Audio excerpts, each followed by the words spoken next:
Hello, this is the NICU Lived Network, and we are your hosts. I'm Melinda. I'm Nat. And I'm Emma. We are all NICU mothers using our lived experience to partner with health professionals to impact research, advocacy, and clinical practice. We hope you enjoy this episode.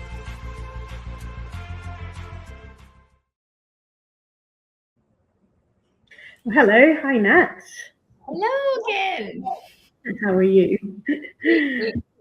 That's good. Hi everyone. Unfortunately, Emma couldn't join us on this episode, but we are really excited because we have a really special guest with us. Hi, Jill. Hi Nat. Hi Mel. So thank you for joining us. So Jill Iza Daub is someone really special. She has spent over a decade caring for babies in the NICU, but has also seen some really, I guess, gaps for family care. So we're going to talk about that today. So she's a NICU nurse of over 12 years and the author of Peekaboo. Now, Jill, you tell me, is it Peekaboo NICU or Peekaboo NICU? How do you like to call your book? It's either way, whatever parents and other people are comfortable calling it, it's that way. So it's what do you call it? Call it Peekaboo NICU. Yeah. Peekaboo NICU, that's so beautiful. So it's a beautiful children's book created to support one of the most often overlooked, and I'm really glad that we're talking about this today, but parts of the NICU journey, and that's the experience for siblings. She's also the founder of Cococino, which is a brand centered on kindness and connection. But we're going to talk today about the inspiration, I guess, behind the book, what her learnings have been along the way, and then also really how important storytelling is. So one of the things that I'm really pleased that we're talking today, because last year in October, we had the Australian and New Zealand Neonatal Network Clinical Practice Improvement Conference. And one of the things that we were asked to speak on, and I spoke about, was siblings within the NICU. So there's so much I think we get to talk about. So tell us a little bit about you, and then also what's been the inspiration for you to want to do a book like this. Yes. So as you said, I'm a NICU nurse. So I've been nursing for about 17 years now. For about 4 years, I was an adult nurse, but I felt that wasn't really my niche. So I found another way to channel what I love doing, which is caring for little kids. So I was very blessed that they trained me to be first a special care nursery nurse for about 3 years. Then I trained more to become a NICU nurse. And I've practiced in different parts of the world. I trained in the Philippines first, then practiced for a little while in the UK, then came to Australia, and I love the country so much. So my family and I settled there. So from all of the years of practice that I've garnered, I seem to have pinpointed that there was this lack in, of course, as nurses, we always try to care holistically for the family and to do our best for each and every baby that we care for. But because it gets so busy, the littlest ones, which are the siblings, often get overlooked.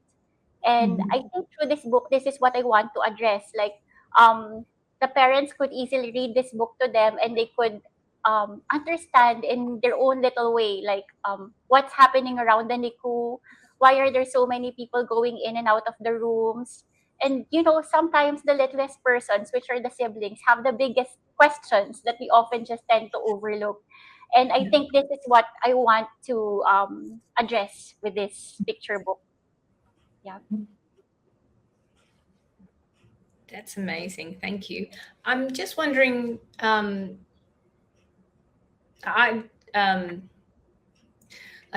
did you, obviously you noticed it through years of observation, that gap, but what were people doing beforehand to kind of talk to people before there was this book? How did they speak to children before the book? Before the book, I noticed parents are always doing their best, using gentle words and trying to pinpoint the machines and what the sounds are coming from.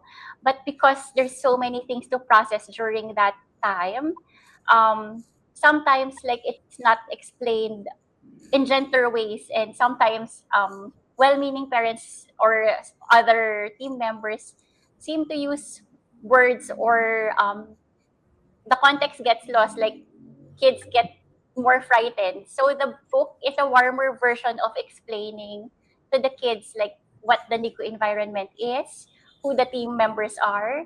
And often I just use, like you'll see in the pictures that I added in the wallpaper, I used like animals as the figures so that they're more friendly and they're wearing scrub suits and nurses uniforms just so that they're more relatable.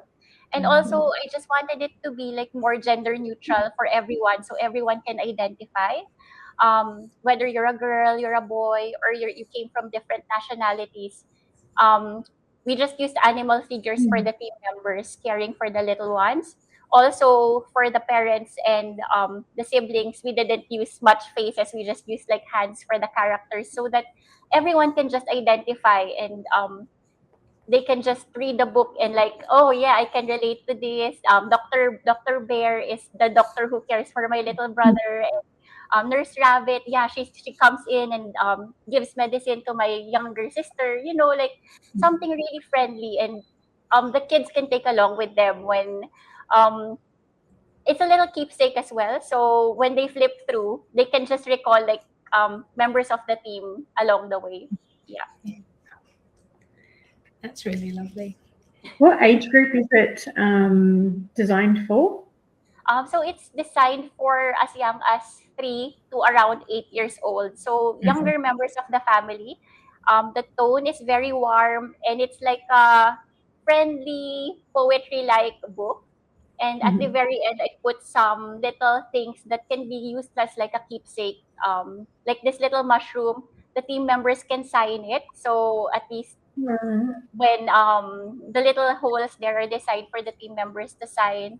Um, Mushrooms are a big part of the story because I'm a big fan of mushrooms. I feel like our little NICU babies are sprouts. Like they slowly grow, they slowly heal, and their mushrooms are very nourishing. So I feel like the gentle, steady growth. Those are very big wins for NICU babies, and this is these wins are the things that we need to treasure as well. So that little thing is like a keepsake at the very end of the book.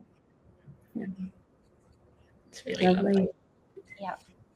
I wanted to ask you because in the intro, I was talking about how we spoke about siblings at the recent ANZNN conference, and one of the reasons around that talk was pre-COVID. There was a lot of policy that you could have siblings come into the unit, and then when COVID happened, all the units shut down. So it was very limited, and unfortunately, sometimes it was only limited to one parent, so both parents couldn't be at the bedside with their baby at the same time, which was could be devastating for families. But some of the hospitals haven't reopened for siblings to still come in. So I just wanted to know what your thoughts were, and even in the process of creating the book, and obviously you saw the gap.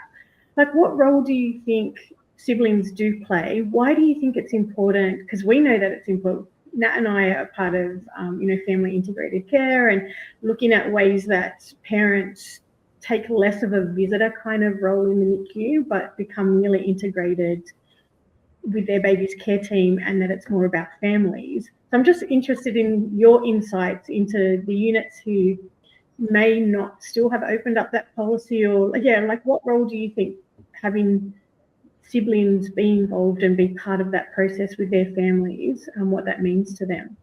Yes. So as you said, COVID was a really challenging time. At that time, I remember some of the siblings looking through windows and just longingly looking at their sibling and their families, one parent inside, one parent out. It was a really, really challenging time.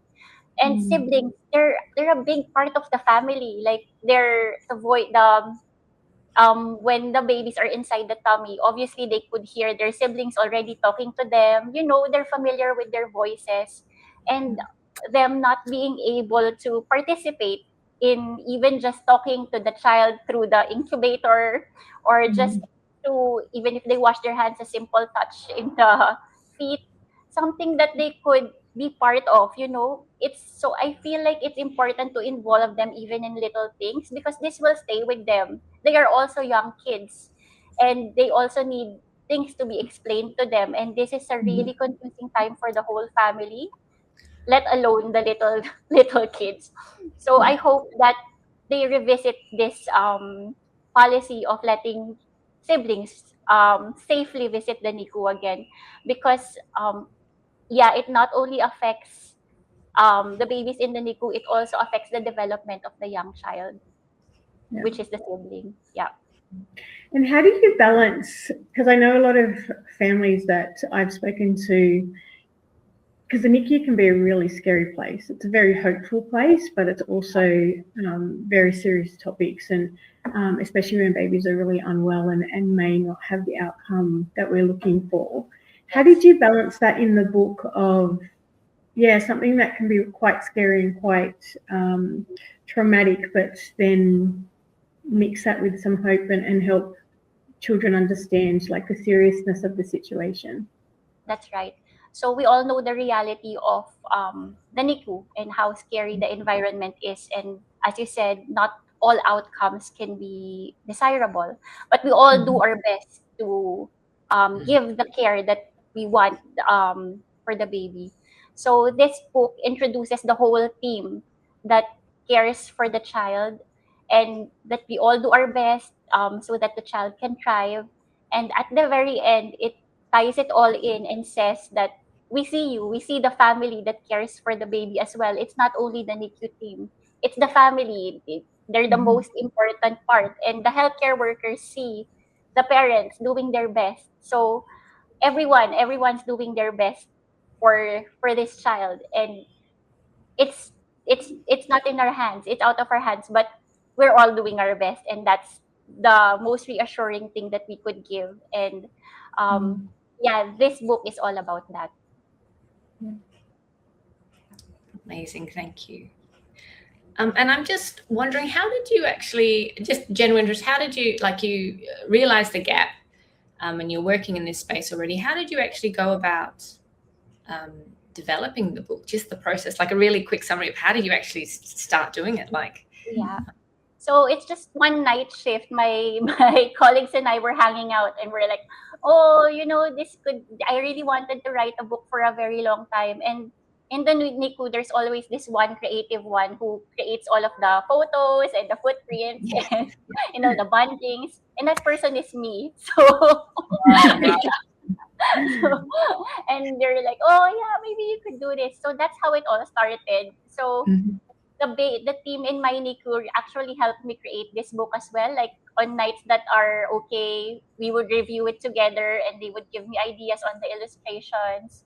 And it's a team effort, really. That's how it came about. Like, they would pitch in ideas on, like, oh, maybe this would be helpful for them. Like, kids would really like this illustration. And yeah, so yeah, it all sprouted out one night shift. That's wow. fantastic. So you did it with the staff. Did you have any Yeah. parents involved helping? Like, are there any parent stories that inspired the book as well? Any families? Yeah, a lot of most of a generalized book, because I wanted most of the parents to relate to it. But the characters, like the team members, the doctors, the nurses, they're inspired by real life people that I work with. Yeah. Yeah. Very cool. That's fantastic. The other thing I was thinking, and it's probably like just adding to your workload, but I remember, because we spent a long time in NICU with the twins, and then as with NICU babies, once we left the NICU, we spent a lot of time back in the hospital, and it was always usually just but I remember spending so much time in the hospital and just being like, oh, it'd be great to have, but then the other twin would be at home, and it'd be like, oh, I wish I had something that could explain what's happening here, like, because he was like, why is he away all the time, and where's my brother, and because it's that natural kind of journey that often NICU families go through. You spend a long time in the NICU, and then you spend a long time back in hospital after the NICU. So yeah, anyway, that's for later. But it just when I saw that, that's totally like, Yeah, that's a great idea. But you're totally right. Like, it doesn't end after discharge, like the journey just continues on. And yeah, I think that's a great idea for a second part of the book. Yeah. Thank you for doing this part, definitely. Well, you've kind of answered the question of where to next. That's the next part. And that could help run. You could run it by Nat for feedback. Yes, I'll take it for you. So, what has been the reception? Like now that the book is out, have you had feedback from like staff, from families? Has it helped? Yeah. So I've just released the book for a week now, so it hasn't been that long yet. I'm still waiting for paperback copies to be released. The first 10 copies I'm adding what I call shroom hearts. They're usually called cuddle hearts. You know, the little clots that we give one to the mom and one to the baby. But I thought of something that's like physiologically better for the child and still cute, because the mushroom shape can cover like the head and a bit of the trunk of the baby, so it's a bit more, we can just easily slip it in. So the shroom hearts come with the book. So the first 10, so I've got very good reception from that, and people are really excited because it's so cute and it's a different shape from the cuddle heart, and also it ties in well with the book. So I've spoken to a few neonatologists here in the Philippines and some staff in Australia, and they're very excited to get their hands on the book because it's going to be such a useful tool for the families, and also because you can't really bring a lot of stuff into the NICU, like flowers aren't allowed, food isn't allowed. If you know someone in the NICU, it's an easy gift to give them, and it could be used as a keepsake as well. So something very exciting. That's amazing. Any little way to try and make that journey a little bit a little bit more hopeful, a little bit more easier. Right. And letting siblings feel included is such a big important part of especially if there's big times away. Like I remember when I'd spend so much time with Dylan in hospital and Elijah would be home, like he'd be missing mummy, like that connection. So having a book that kind of explains what's going on and where things are, and I think it's absolutely amazing. What did you learn as, like, how has it changed you, or has it changed you, like as a nurse going through this process in terms of what you want to do for families and how you care for families? Because I went through this with my team, like I've had a lot of input from them and I've heard a lot of insights, and everyone just wants to do better. Like the main goal is to just to do your best in providing the best care possible for this team, and it's inspirational, and it kind of changes how you view things as well, and you just want to be better as a person. That's why this book has changed me as well, because I got so much inspiration out of it. That's lovely. And so when you mentioned it, the book has been out for a week, like if people wanted to get their hands on a hard copy of it, when can they and where could they get it from? Yes, so it's available now via Amazon. So you can purchase it through Kindle and also order paperback copies. So you can just go onto Amazon and it will print it out for you and just send it to your doorstep. Excellent, that's great. We'll provide that all in the links for this episode, which is fantastic. And if people want to learn more about you, how do they find you, Jill? So you can go to Instagram, and my Instagram handle is Jill Scribe Stories. And I'll put the Amazon links in there as well. But I'll share the journey of how it's been going and updates as well about the book. That's amazing. Well, I mean, it's just, it's amazing. And like I said, it's definitely a hot topic in terms of how do we incorporate, not only for, like, obviously when we talk about families, we do first off think of the parents, but it's just such a wider net than that, and having siblings be more involved. And I just know when mum's, really focused on the baby that's in NICU, but you've got little ones at home, like how do you manage them emotionally, that they're safe, mentally, physically, like all of what they're going through, but that they can also understand. So yeah, I think what you've done is amazing. And I really love, I didn't know that backstory that you did it on night shift and started putting it together with the other team of NICU nurses, and like that's fantastic. I think parents are really going to love that, because that connection that we have with our nurses that look after our babies, it's really special, and sometimes you build connections that are lifelong. So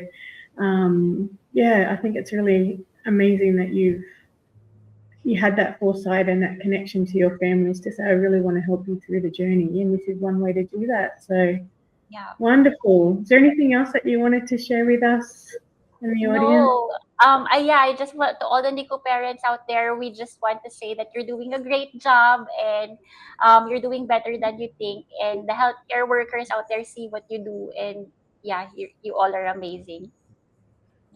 Oh, that's lovely. That was beautiful.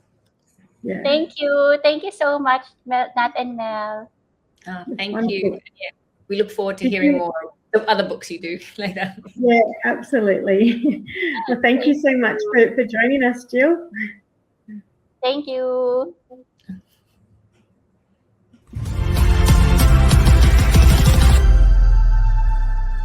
That's a wrap on another episode of the NICU Live Network. Thanks for joining us today. To stay connected, please make sure you're following us on social media. And if you found value in this episode, please share, like, or comment. We'll see you on the next episode.